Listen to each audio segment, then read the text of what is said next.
Hello दोस्तों, क्या आप भी अपना खाना जल्दी जल्दी खत्म करते हैं उसके बाद भी आपको भूख लगती रहती है? क्या आपके साथ भी ऐसा होता है कि फुल प्लेट खाना खाने के बाद जल्दी जल्दी जब आप खाना को खत्म करते हैं उसके बाद वापस आपको दोबारा प्लेट भरने की जरूरत पड़ती है या बार बार भूख लगती है? आज जानने का प्रयास करेंगे कि ये जल्दीबाजी में खाना खाना और स्लो खाने खाने में क्या फर्क है, और स्लो ईटिंग यदि आप करते हैं तो उसमें फ़ायदा आपको क्या क्या मिलता है। ये अपने आप में काफ़ी इंपॉर्टेंट डाइटरी इंस्ट्रक्शन है जिसको काफ़ी लोग ओवरलुक करते हैं। धीरे धीरे खाना काफ़ी इंपॉर्टेंट बेनिफिट्स देता है जिसको समझना और जानना ज़रूरी है ताकि हम इस हेल्दी आदत को रोज़मर्रा की ज़िंदगी में उपयोग कर सकें। टॉपिक पर जाने से पहले जो लोग हमारे चैनल पर नए हैं उन्हें रिक्वेस्ट करूँगा कि चैनल को सब्सक्राइब करें। हमारे चैनल का पर्पज़ है लोगों को हेल्दी बनाना और इस मिशन में आप हमारे सहभागी बन सकते हैं चैनल को सब्सक्राइब करके। हमारे सर्वे से बताते हैं कि चैनल को देखने वाले 80-85% लोगों ने अब तक चैनल को सब्सक्राइब नहीं किया है। एक छोटा सा 1 सेकंड में हो जाने वाला स्टेप लेके आप हमारे चैनल को बढ़ाने में और दूसरों तक इसे पहुंचाने में और लोगों को हेल्दी बनाने में हमारी मदद कर सकते हैं। तो थोड़ा सा टाइम निकाल के चैनल को सब्सक्राइब करें, वीडियोस को शेयर करें। टॉपिक के दौरान कुछ इंटरेस्टिंग साइंटिफिक फैक्ट्स, कुछ प्रैक्टिकल यूटिलिटी की बातें, कुछ साइंटिफिक स्टडीज़, कुछ इंपॉर्टेंट बातें आपको बताऊंगा, इसलिए बने रहिए हमारे साथ एंड तक। चलिए शुरू करते हैं हमारे साथ ये हल्का सफर। क्या आप भी खाना जल्दी जल्दी खाना पसंद करते हैं? कमेंट सेक्शन में लिख कर हमें बताएं। यदि आप खाना धीरे धीरे करके खाते हैं तो ये आपकी बॉडी के जो सैटिस्फैक्टरी हार्मोन्स है, यानी भूख शांत करने वाले हार्मोन्स है, उनको स्विच ऑन करने का टाइम देता है।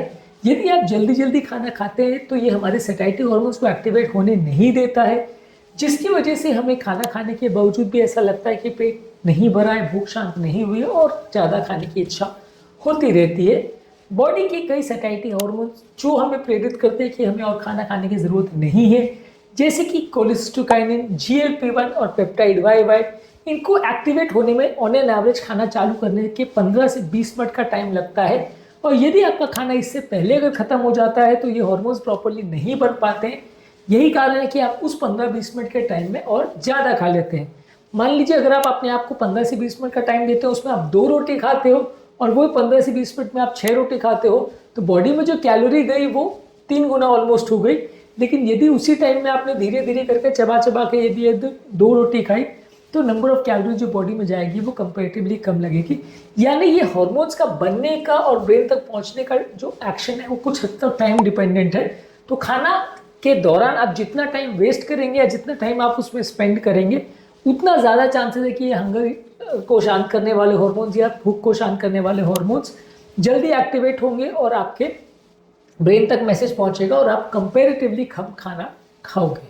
और ये बात ऐसा नहीं है कि मैं ही आपको कह रहा हूँ, साइंटिफिकली प्रूव हो चुका है। 2010 में एक आर्टिकल पब्लिश हुआ था जहाँ पर एक स्टडी में एनालाइज किया गया था कि जो लोग धीरे धीरे करके खाना खाते हैं उनकी बॉडी में GLP-1 हार्मोन, जो कि सबसे इंपॉर्टेंट भूख शांत करने वाला हार्मोन है, वो ज़्यादा मात्रा में देखा गया था।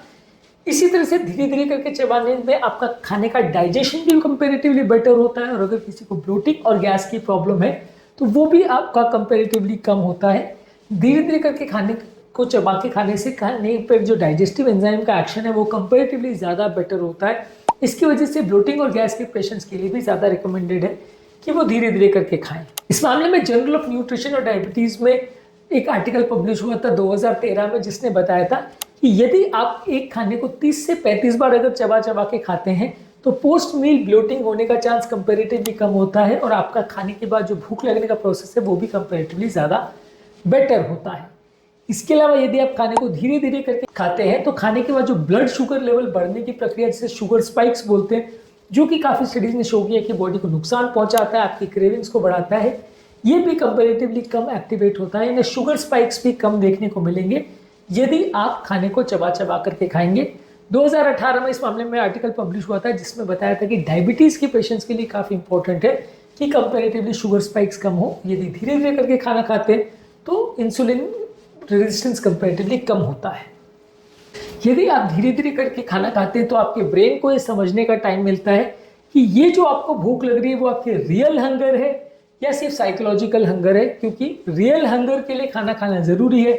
साइकोलॉजिकल हंगर यानी सिर्फ मनस्थिति की वजह से जो हंगर होता है या किसी चीज़ को देख के जो भूख लग जाती है, उसके लिए यदि आप ज़्यादा खाओगे तो अक्सर आप ओवर ईट करोगे और वो आपकी हेल्थ को उल्टा बिगाड़ेगा, वजन बढ़ाएगा। यदि आप धीरे धीरे करके खाना खाते हैं तो आपके पेट का और ब्रेन का जो नॉर्मल कनेक्शन है वो ज़्यादा अच्छी तरह से डेवलप होता है और ब्रेन और पेट के बीच में ज़्यादा अच्छा सिंक्रोनी मेंटेन होता है, जो लॉन्ग टर्म आपकी हंगर कंट्रोल करने की हैबिट्स को डेवलप करने में मदद करता है।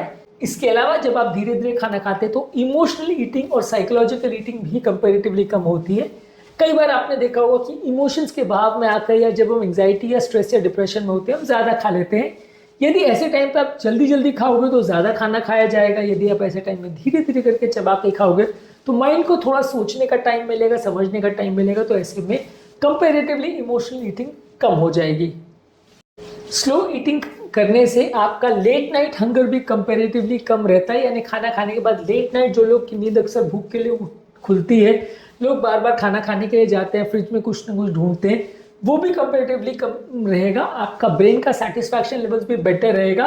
मामले में एक आर्टिकल पब्लिश हुआ था 2015 में जिसने बताया था कि धीरे धीरे खाना खाने वाले लोग को 25 से 30% लेट नाइट ईटिंग एपिसोड्स कम देखने को मिलते हैं। इसके अलावा आपके मेटाबॉलिक मार्कर जैसे आपका बॉडी वेट, आपका वेस्ट सर्कमफ्रेंस और ट्राइग्लिसराइड लेवल भी कंपैरेटिवली बेटर रहता है यदि आप रेगुलरली धीरे धीरे करके खाना खाते हैं। स्लो ईटिंग करने से आपका टेस्ट सेटिस्फैक्शन भी कंपैरेटिवली बेटर रहता है। यही कारण है कि आपके खाने में ज़्यादा शुगर और ज़्यादा नमक की आपको ज़रूरत नहीं पड़ेगी।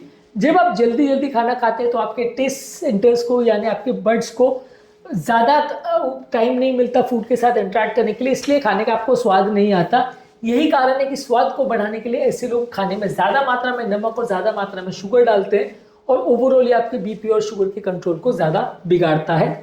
इसके अलावा आप अगर धीरे धीरे करके खाना खाते हैं तो एसिडिटी भी कंपैरेटिवली कम होती है। स्लो ईटिंग करने वालों में एसिड प्रोडक्शन भी कंपैरेटिवली कम देखने को मिलता है। इसके अलावा एक ओवरऑल हार्मोनल बैलेंस भी बेटर देखने को मिलता है यदि आप एक धीरे धीरे खाना खाने वाले व्यक्ति हो तो, क्योंकि बॉडी में एक पैरासिम्पैथेटिक नर्वस सिस्टम जो है कंपैरेटिवली जो हार्मोन्स को बैलेंस करता है वो बेटर वे में एक्टिवेट होता है यदि आप खाना धीरे खाते हो। इसके अलावा खाना धीरे खाने से पोस्ट मील फटीग यानी खाना खाने के बाद जो सुस्ती या कमजोरी कई बार होती है या खाना खाने के बाद ज़्यादा नींद आती है वो भी कंपैरेटिवली कम देखने को मिलता है।